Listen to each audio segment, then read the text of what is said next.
This poem is called Death of a Tree Hugger. Every time I take a walk in any forest, I make a point of hugging the trees. See, I'm one of them tree-hugging fuckers, not just idealistically or ideologically, no. You can ask anybody who knows me, come for a wee walk to the woodlands with me, and there I'll be, hugging a tree, sometimes for up to half an hour.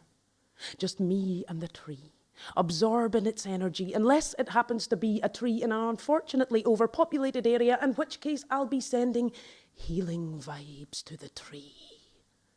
And I believe it saved me thousands in prescription fees. Last summer, someone told me that tree huggers make the baby Jesus cry. And then this atheist guy told me that in the half hour I'd stood there hugging the tree, 10,000 proletariat babies had cried and died of starvation already. The BBC were mourning dead babies again for a country complicit in the construct of the horror that killed them. I think they thought that I thought that tree hugging would bring about the demise of capitalism, would lead the proles into revolution, the slaves into exodus. Fuck.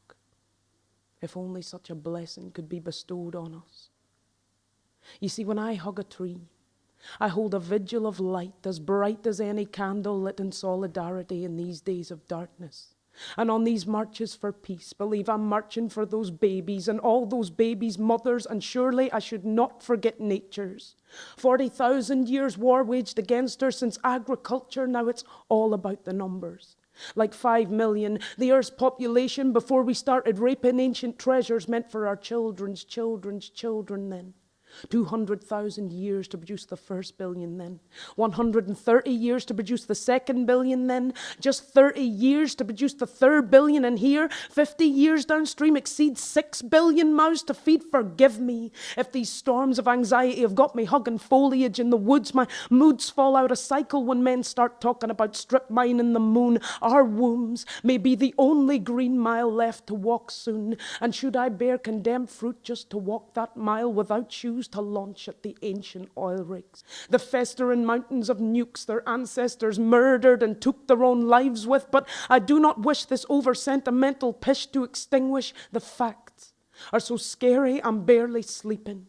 How can a planet covered in saplings give sustenance to us like the rainforest? Reforestation affords no salvation for this generation, nor the next, nor the next, nor the next. Would we expect a newborn child to feed, clothe, and nurture its grandparents? Do we expect that the pesticides in the soil and sky aren't slowly wiping us out like the parasites attacking the state-sponsored sterile seed sown in our fields? Would we expect one woman to yield enough milk to feed all the starving babies of the world?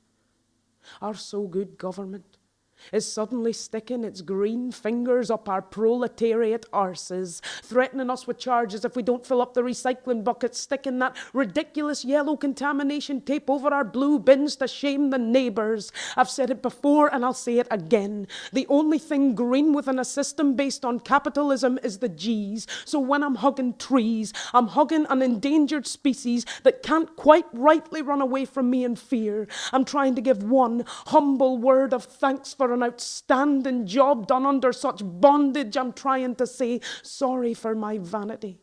Sorry we appreciated Santa Claus much more than you who showers us in treasures every day, like photosynthesis to take the poison from our breath.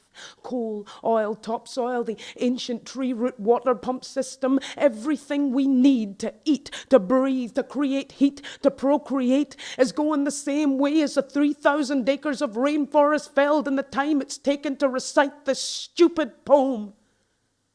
And though we're all endangered species now, we've never felt so alone. So utterly, helplessly disgusting in our own skins. Our family tombs are chosen and our own graves are dug now, so fuck it. If you catch me wrapped around your Scots pine, I don't care about your raised eyebrows, shouts, whispers and sniggers. That shit's the kind of shit that got us here in the first place. And if we can't even hug our trees without vanity, well,